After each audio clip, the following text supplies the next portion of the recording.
I'm a synthetic chemist, and that means that I'm in the lab studying and making new molecules. And these molecules could have a variety of purpose, but specifically, I'm interested in making new molecules that could become drugs. So really, it's the synthetic chemists that make the drugs that the medical doctors can then use to treat and prescribe to their patients.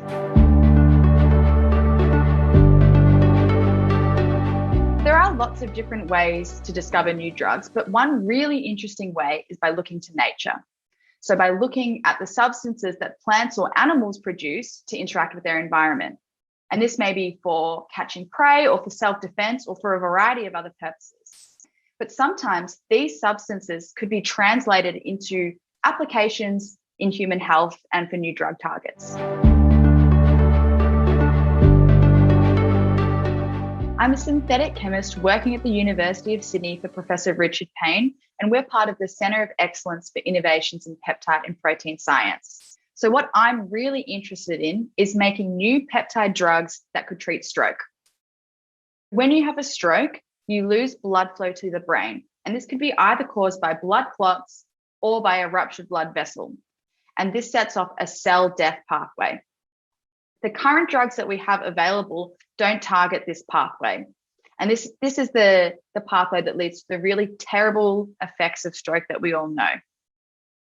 Our collaborators have discovered that there is a component of funnel web spider venom that can actually switch off this cell death pathway after stroke. This is a really exciting and interesting result. And they've even shown that this molecule can be given to mice who have had a stroke and it will reduce their levels of brain damage. The problem is, of course, if you imagine a tiny little spider, it cannot produce enough venom to treat everyone who ever has a stroke. So therefore, we need synthetic chemists like myself to be able to recreate this venom in the lab and produce it on a much larger scale for further clinical testing.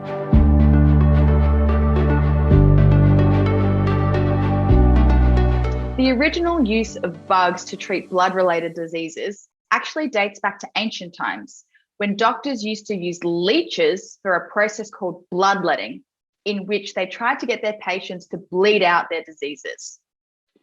Fortunately, we've come a long way since then, and now we know that leeches produce this substance which has anti-clotting effects. And now we know exactly what that substance is, and we've been able to build upon that and create new drugs to treat clotting diseases.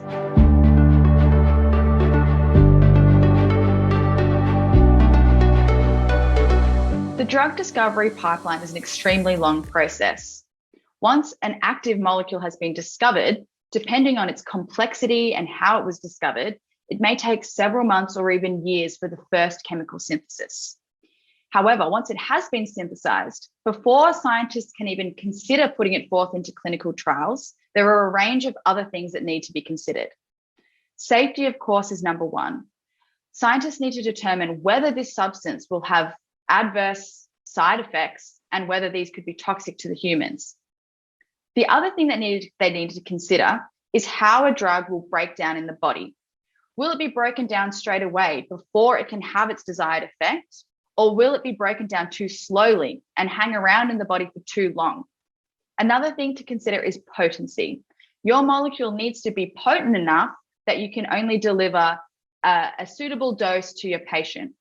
So sometimes, even after you've made the first molecule, scientists will need to tweak the structure and make different variations for testing. And this process itself could take further months or even years before the drug can even go into clinical trials.